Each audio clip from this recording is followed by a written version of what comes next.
Selamat berjumpa kembali Bapak Ibu, Saudara-saudari umat beriman terkasih dalam Tuhan. Selamat berhari Minggu bersama keluarga dan komunitas Anda. Hari Minggu biasa ke-17 tahun B, 28 Juli 2024. Saya Romagus CSSR mengajak saudari-saudara merenungkan kutipan Injil Yohanes bab 6 ayat 1 sampai 15 tentang Yesus yang memberi makan 5.000 orang. Kita dengarkan sabda Tuhan dalam nama Bapa dan Putra dan Roh Kudus. Amin. Sekali peristiwa Yesus berangkat ke seberang Danau Galilea, yaitu Danau Tiberias.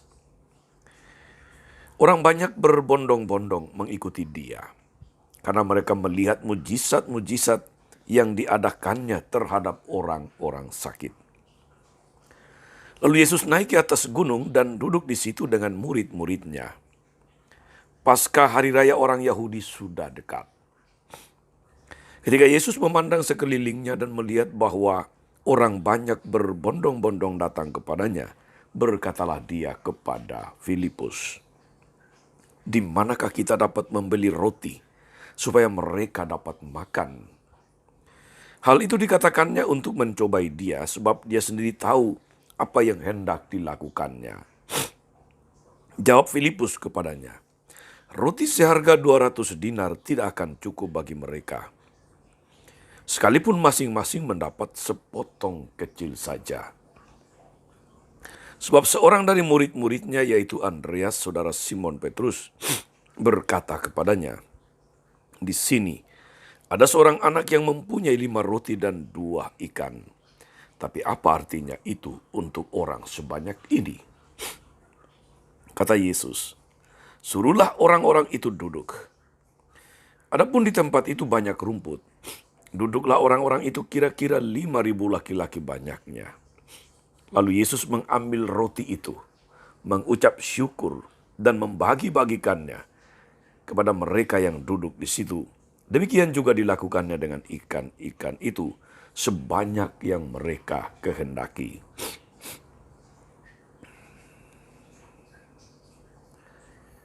Setelah mereka kenyang, ia berkata kepada murid-muridnya, "Kumpulkanlah potongan-potongan yang tersisa, supaya tidak ada yang terbuang."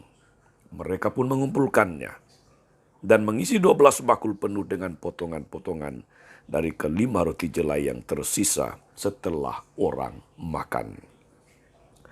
Ketika orang-orang itu melihat tanda dan mujizat yang telah diperbuatnya, mereka berkata, "Dia ini benar-benar nabi yang telah datang ke dalam dunia." Karena Yesus tahu bahwa mereka hendak datang dan hendak membawa dia dengan paksa untuk menjadikan dia raja, dia menyingkir lagi ke gunung seorang diri. Demikianlah sabda Tuhan.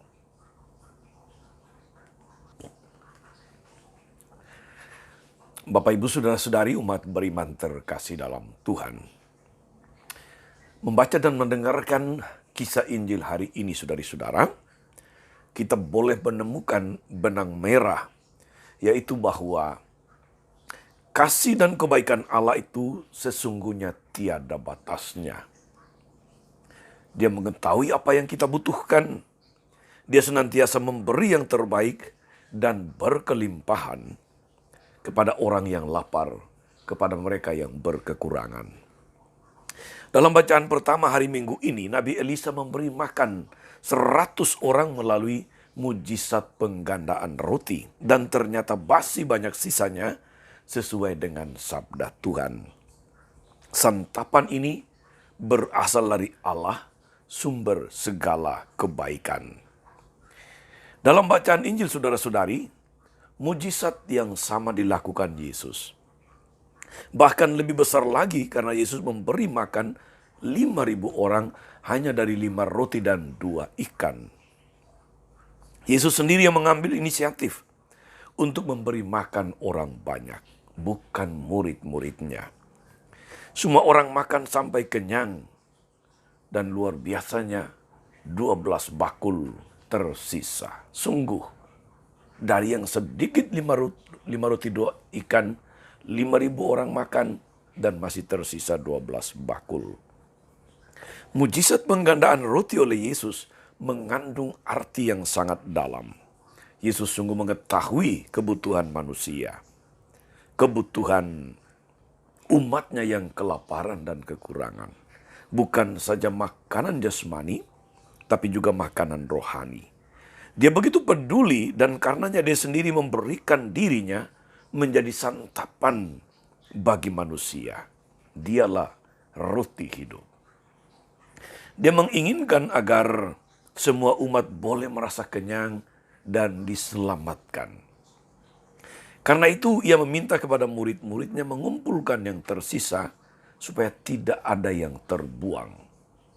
Dengan demikian Yesus mau menyatakan diri sebagai nabi zaman akhir yang akan datang, yang jauh lebih besar daripada Elisa dan Musa. Nabi yang memberikan roti kepada umat Allah. Saudari-saudara umat beriman terkasih dalam Tuhan, Tuhan sungguh memberi lebih dari apa yang kita minta, apa yang kita butuhkan dalam hidup. Jika kita boleh bertanya, adakah sesuatu yang kita butuhkan yang tidak kita terima dari Tuhan? Bukankah sebagian besar kita mendapatkan lebih daripada kurang?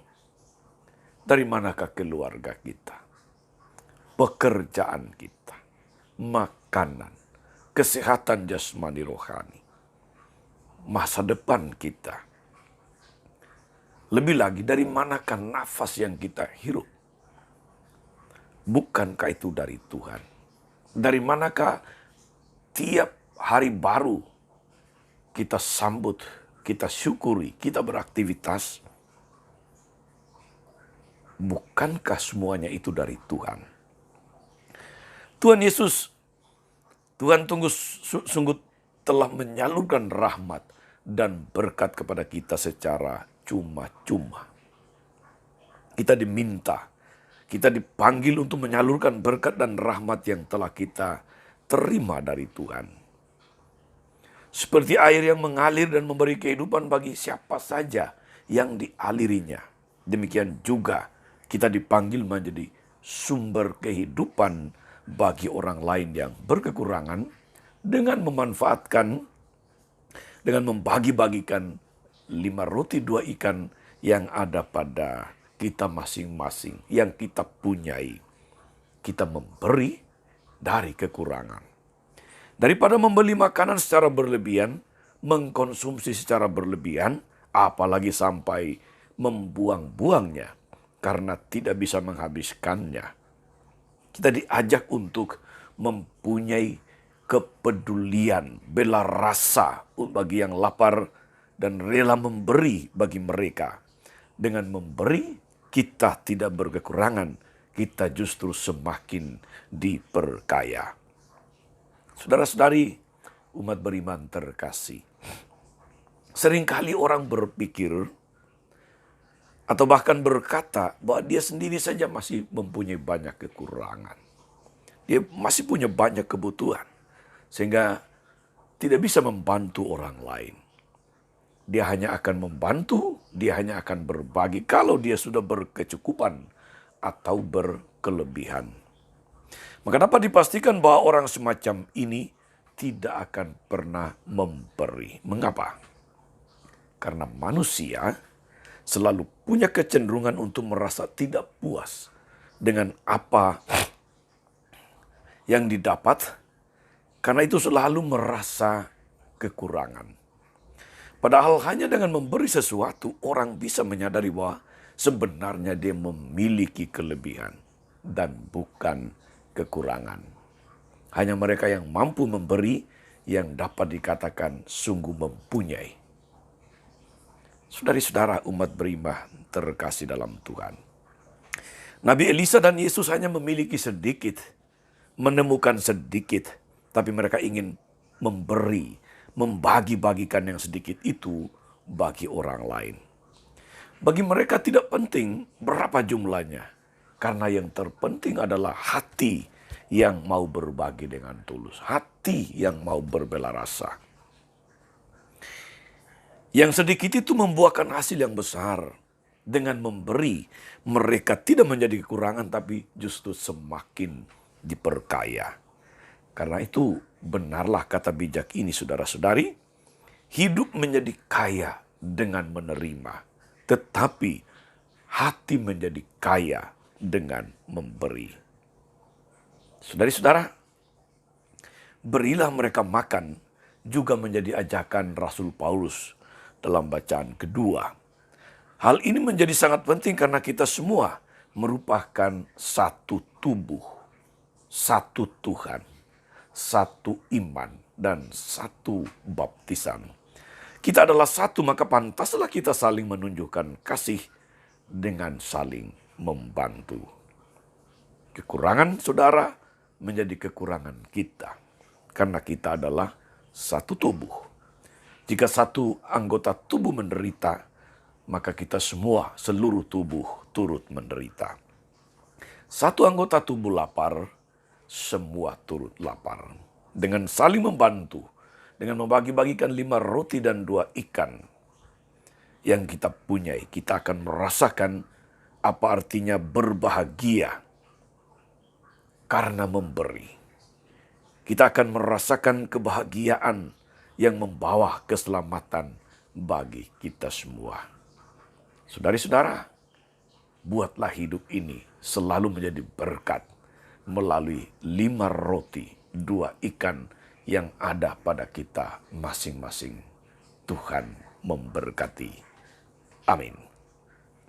Tuhan Yesus Kristus, kami bersyukur karena melalui firman-Mu hari ini, melalui mujizat 5 roti 2 ikan, Engkau mengajari kami untuk menjadi pribadi-pribadi yang selalu memikirkan orang lain, yang selalu ingin berbagi, berbelah rasa. Melalui 5 roti 2 ikan yang kami punyai masing-masing. Kuatkanlah kami agar kami menjadi pribadi-pribadi yang peduli, pribadi yang penuh kasih, pribadi yang berbela rasa. Semoga dengan demikian kami boleh berjalan bersama, menikmati keselamatan yang sama daripada-Mu. Kaulah Tuhan dan pengantara kami sepanjang segala masa. Amin. Saudara-saudari sekalian, berkat Allah turun atas saudara-saudari, atas mereka yang kita doakan atau kita janjikan doa mereka yang sakit dan menderita. Segala rencana, karya dan pelayanan hari ini, Bapa dan Putra dan Roh Kudus. Amin. Tetap sehat, teruslah menjadi berkat. Jangan lupa like, subscribe, nyalakan lonceng notifikasinya. Salam 52, Tuhan memberkati.